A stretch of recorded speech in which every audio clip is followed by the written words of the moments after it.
He started with timber, a quiet man in the Pacific Northwest, shaping the forests into his future.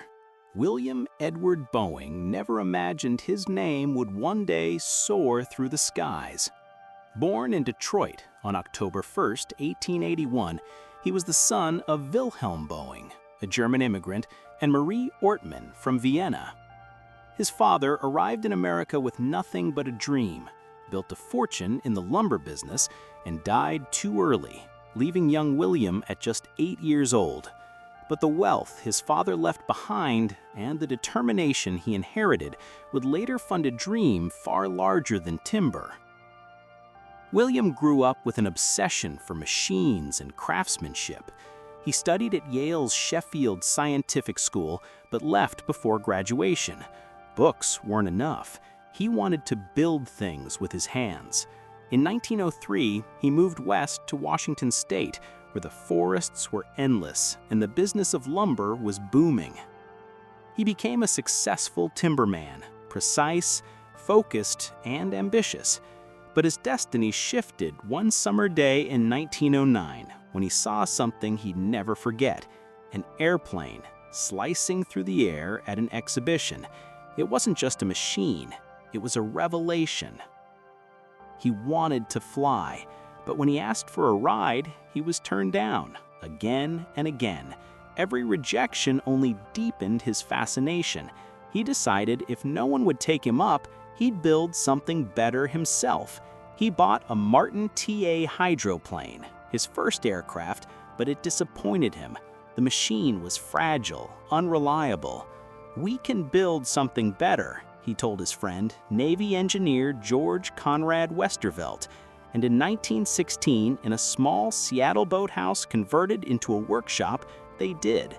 Together, they built the B&W seaplane, a biplane made of wood and linen that could take off and land on water. When it lifted off successfully, the age of Boeing truly began. They called their company Pacific Aero Products Co., a small name with an unimaginable future.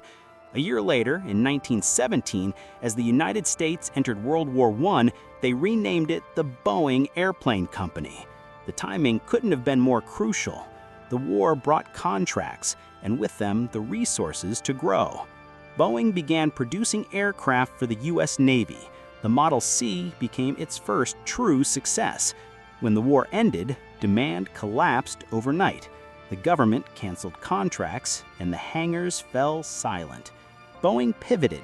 They built boats, furniture, anything that could keep the company alive. It was a test of will, and William refused to give up. In the 1920s, commercial aviation was a risky bet. Air travel was still seen as dangerous, impractical, even foolish. But Boeing believed otherwise. He began developing aircraft designed not for war, but for people, for mail, for transport, for a new kind of future. The Model 15 became the U.S. Army's main pursuit plane, and the company grew, slowly but steadily. Then came another war and another transformation. During World War II, Boeing became a cornerstone of the Allied effort. The B-17 Flying Fortress and later the B-29 Super Fortress dominated the skies. These weren't just planes, they were symbols of American might. Boeing became more than a company. It became part of history. After the war, the world changed again. The military orders dried up, and Boeing faced a new question: what comes after victory? The answer: commercial flight. Boeing looked beyond bombers and toward the promise of global travel. In 1938, they had already introduced the Model 307 Stratoliner, the first pressurized cabin airliner. It was a preview of what was coming. 2 decades later, the jet age arrived. In 1958, Boeing unveiled the 707, a sleek, powerful jetliner that changed everything. For the first time, crossing oceans became routine. Air travel was no longer just for the elite, it was for the world. The 1960s and 70s were the golden decades. Boeing introduced the 727, the 737, and then the giant that ruled the skies, the 747, the jumbo jet. It was massive, elegant, revolutionary.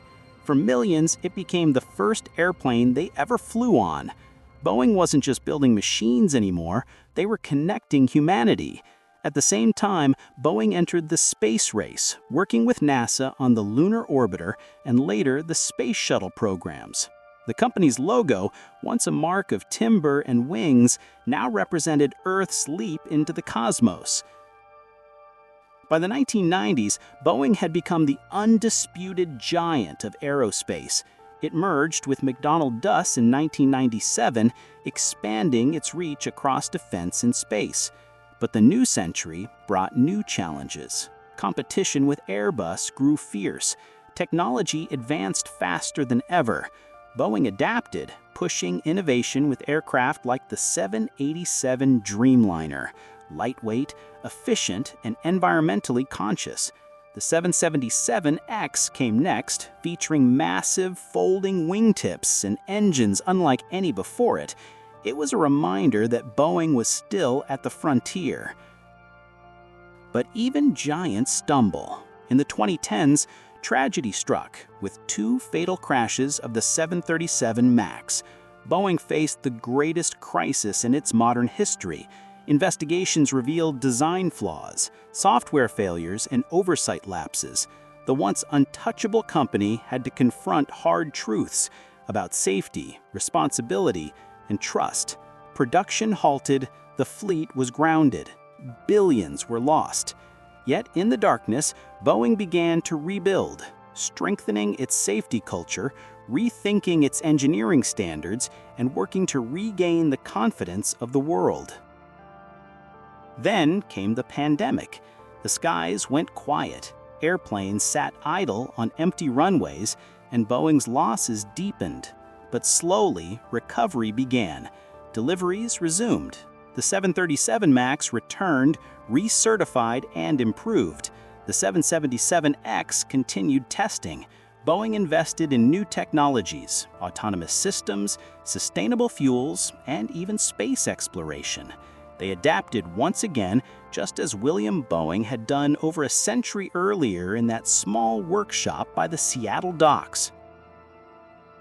From timber to turbines, from wood and canvas to carbon fiber and spaceflight, Boeing's journey has mirrored humanity's own. Fragile, ambitious, and relentless. It has known triumph and turbulence, soaring heights and devastating lows. But through it all, the spirit of its founder remains. The belief that when one dream fails, you build a better one. And even today, every time a Boeing aircraft cuts through the clouds, it carries a piece of that same determination, the echo of one man who looked up at the sky and thought, "I can build something better."